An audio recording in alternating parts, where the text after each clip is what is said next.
Just to say I'm excited. I'm excited because I can share a word that may shed light into a situation that we may find difficult. So the title of my exhortation is Have Faith Through Your Dry Season. Now, by dry season, I'm talking about... sorry, you guys can sit down. Oh, my God. Oh, did I say you guys can stand? Oh, sorry, okay. The title of my exhortation is Have Faith Through Your Dry Season. And by dry season, I'm talking about a season in our lives where we have to wait a little longer than we need to or want to. And where our faith may be shaken or it may be tested. So I decided, why not look at a woman in the Bible who was going through a dry season. And her dry season was a season of barrenness. But before I start, let me just say that this is not me saying, ask for a child and you'll receive a child. And this is not me taking the opportunity to say how great women are, even though we are. So, Hannah.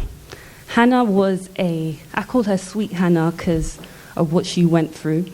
Hannah was married to Elkanah. And Hannah was the first wife, and Hannah was the first wife. Elkanah had another wife also. Now, Elkanah's wife had children. Hannah was barren.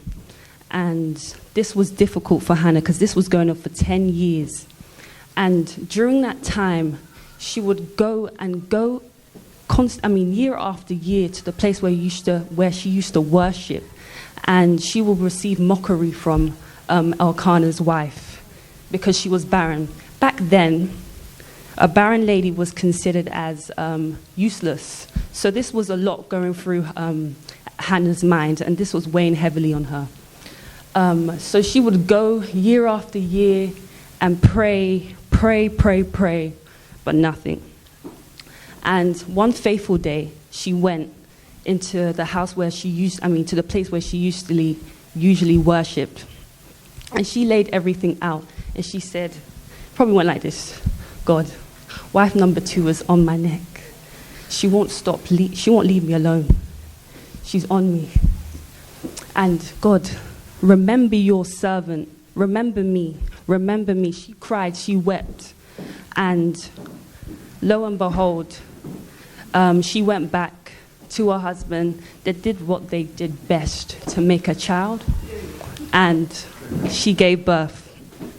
Now, the beauty of Hannah was that during that 10 years of waiting, she still went forward. She still prayed. She still served. Despite her being mocked, she still went forward. She still served.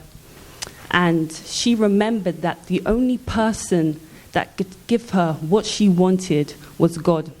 And the only person that desired for her to be faithful is a faithful God. Like Hannah, I went through a dry season. If we rewind, I think March 2020 was the height of the pandemic. Yeah. And I remember, looking at the time, I remember that I woke up one day, this was February. I woke up one day and I was like, I woke up from a dream and I was like, I need to leave my job. I believe God was telling me, leave your job. And I felt uncomfortable leaving because this is a secure job, and I had to do bank if I was going to leave because I knew I couldn't get a job just like that. By the grace of God, you can, but it wasn't my story. And I was saying, okay, this is a perfect opportunity because I desired to be the best nurse I could possibly be, and going to ITU would offer me that. So I was like, okay, fine, let me leave my job. So I left. Told my manager, she wasn't happy, but that's not my business. So I left. And during that time, I was doing bank. And with bank, this is like you can be your own independent nurse. So you can go whenever you want, and that has its perks. But when you have bills to pay, it's a bit difficult. And it's not really certain, that money that you get. So I went on to do that. And whilst I was doing bank, I was searching on NHSnet. That was my screensaver. It should have been, actually, because I was on that website very every day. So I applied to a hospital I'm not going to reveal. And I passed whoops, I didn't. I went on for the interview. They liked me, but they said I didn't pass the maths. I got the call, I didn't pass the maths. That's fine. My God's greater.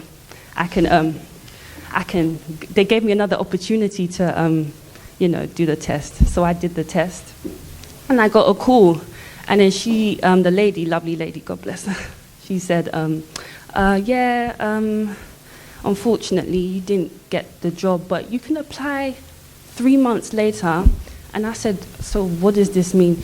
If an employer asks, what does this mean? It means you didn't get the job. You don't need to embarrass yourself and ask again and again, like what I did. But anyway, I didn't get the job. That's fine. So I applied for another job. I applied for the same department, different place. I kept applying. I got to the interview stage. They liked me, but I didn't pass the maths. You guys are probably thinking it. Maybe you're just not good at maths.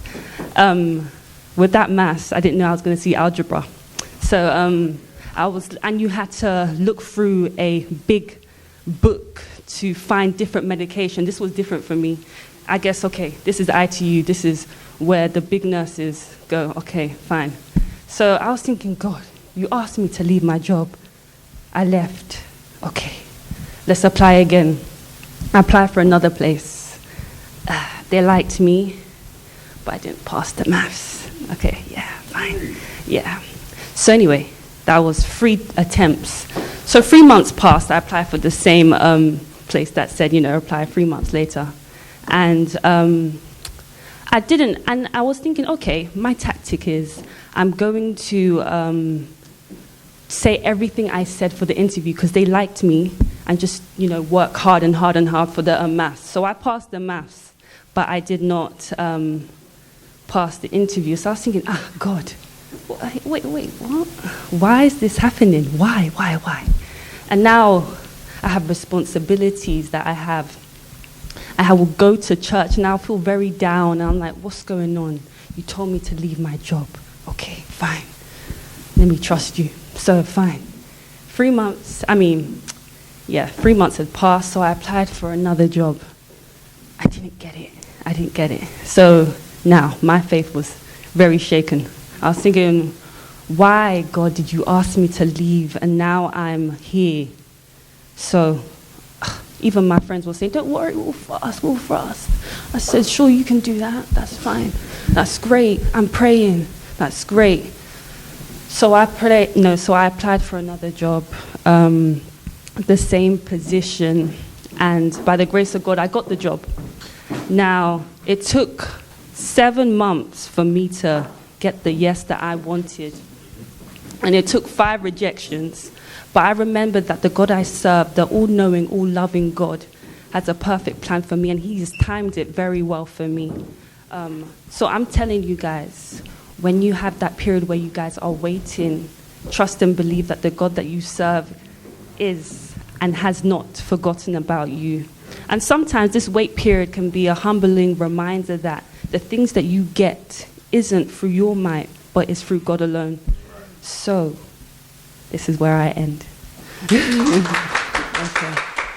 Amen.